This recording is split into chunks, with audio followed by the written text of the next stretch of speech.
আমার নতুন বিয়ে হয়েছে, কিন্তু আমার বয়ফ্রেন্ডের সাথে আমি লুকিয়ে লুকিয়ে প্রতিনিয়ত কথা বলি। প্রতিদিনের মতো আজকেও আমার হাজব্যান্ড যখন সকালে অফিসে চলে গেল, তখন আমি লুকিয়ে লুকিয়ে আমার বয়ফ্রেন্ডের সাথে কথা বলছিলাম।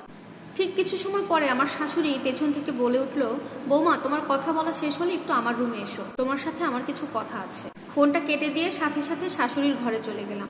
মাকে বললাম যে মা, কি বলবেন বলেন। তখন আমার শাশুড়ি আমাকে সরাসরি জিজ্ঞেস করছে, ছেলেটার সাথে তোমার কতদিনের সম্পর্ক বলো তো। শাশুড়ির এই কথা শুনে আমি একদম ভাষা হারিয়ে ফেললাম।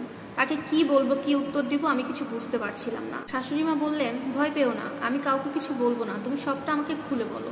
আমি বললাম, সত্যি কথা বলতে কি মা, বিয়ের আগে থেকে এই ছেলেটার সাথে আমার সম্পর্ক, আমাদের সম্পর্ক প্রায় 4 বছরের মতো হবে। তখন আমার শাশুড়ি জিজ্ঞেস করলো, ছেলেটা বিবাহিত নাকি অবিবাহিত। তখন তাকে বললাম, ও অবিবাহিত। তখন শাশুড়ি জানতে চাইলো, তুমি কি তোমার বয়ফ্রেন্ড মানে ওই ছেলেটার সাথে থাকতে চাও নাকি আমার ছেলের সাথে থাকতে চাও, সত্যি করে বলবা। ওই মুহূর্তে আমি কোনো কিছু চিন্তা ভাবনা না করে সরাসরি বলে দিলাম, আমি আমার বয়ফ্রেন্ডের সাথে থাকতে চাই, আপনার ছেলেকে আমি ভালোবাসি না। তখন শাশুড়ি মা আমাকে জিজ্ঞেস করলেন, তোমার যে একটা সম্পর্ক আছে, এটা তুমি আমার ছেলেকে বিয়ে করার আগে আমাদেরকে জানাও নাই কেন। তখন জানালাম, আমার বাবা মায়ের চাপে আমি আপনাদের কাউকে কিছু জানাতে পারিনি।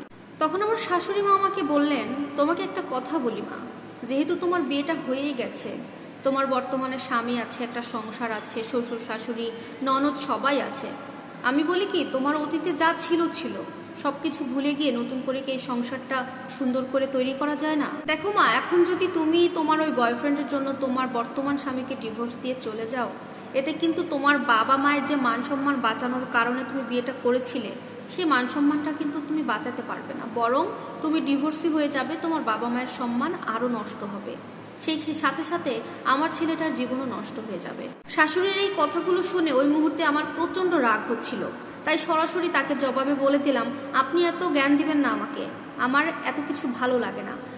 আপনার ছেলের সাথে 1 বছর পরে আমি ডিভোর্স করে নেব, তারপরে আমি আমার বয়ফ্রেন্ডের সাথে সংসার করব। তখন আমার শাশুড়ি মা জানালো, ঠিক আছে, তুমি যদি চলেই যেতে চাও তাহলে আর 1 বছর দেরি করার কোনো দরকার নেই, আমি আমার ছেলের সাথে কথা বলে তোমাদের ডিভোর্সের ব্যাপারটা ফাইল করছি।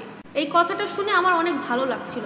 তখন আমি তাকে বললাম, ঠিক আছে মা, তাহলে তাই করেন, এটা অনেক ভালো বলেছেন, এখানে আমি থাকতে চাই না। এরপরে রাতে যখন আমার হাজব্যান্ড অফিস থেকে বাসায় আসে, তখন আমার শাশুড়ি তার ছেলেকে এই ব্যাপারে সমস্ত কিছু খুলে বলে। এত কিছু জানার পরেও আমার হাজব্যান্ড আমাকে ডিভোর্স দেওয়ার জন্য রাজি হয় না, কিন্তু তার মায়ের জোরাজোরিতে আর চাপে পড়ে এক পর্যায়ে রাজি হয়ে যায় আমাকে ডিভোর্স দেওয়ার জন্য। পরের দিন সকালবেলা কাজী অফিসে গিয়ে আমরা দুজনকে ডিভোর্স করে দেই। তারপরে আমি আমার বাবার বাড়িতে চলে আসি। বাবার বাড়িতে যাওয়া মাত্রই তারা আমাকে বলছে, কি ব্যাপার, একা আসলে যে, জামাই কোথায়। তখন আমি তাদেরকে জানিয়ে দিলাম, আমাদের আজকে সকালে ডিভোর্স হয়ে গেছে, ওর সাথে আমার আর কোনো সম্পর্ক নাই, তাই আমি একাই এসেছি। আমার মুখে এই কথাগুলো শোনার সাথে সাথে আমার বাবা প্রচন্ড রেগে যায় আর আমাকে ঠাস করে থাপ্পড় মেরে দেয়।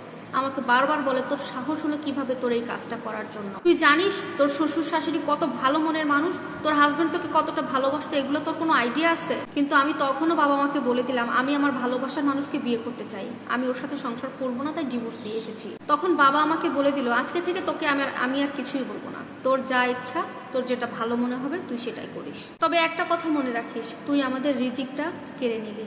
তখন বাবাকে বললাম, আমি তোমাদের রিজিক কেড়ে নিলাম মানে, খুলে বলো তো কি ব্যাপার। তখন আমার মা আমাকে বলল, যখন তোর বাবা অনেক অসুস্থ ছিল, কোনো কাজ করতে পারতো না, তখন ওই তোর হাজবেন্ডের বাবা এসে আমাদের পুরো সংসারটা চালাতো, মানে তোর শ্বশুর মশাই, তোর বাবার পুরো চিকিৎসার খরচ তোর শ্বশুর দিত, এখন আমরা কিভাবে চলবো বলতো।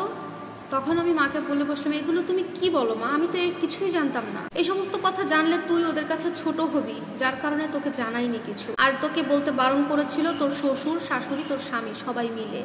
আরো জানিস, তোর স্বামী তোর নামে শহরে একটা ফ্ল্যাট পর্যন্ত কিনেছিল, তুই তো তোর নিজের পায়ে নিজেই কুড়োলটা মারলি রে মা। এত কথা বলেই আমার মা কান্না শুরু করে দিল, আর কিছু বলতে পারছে না।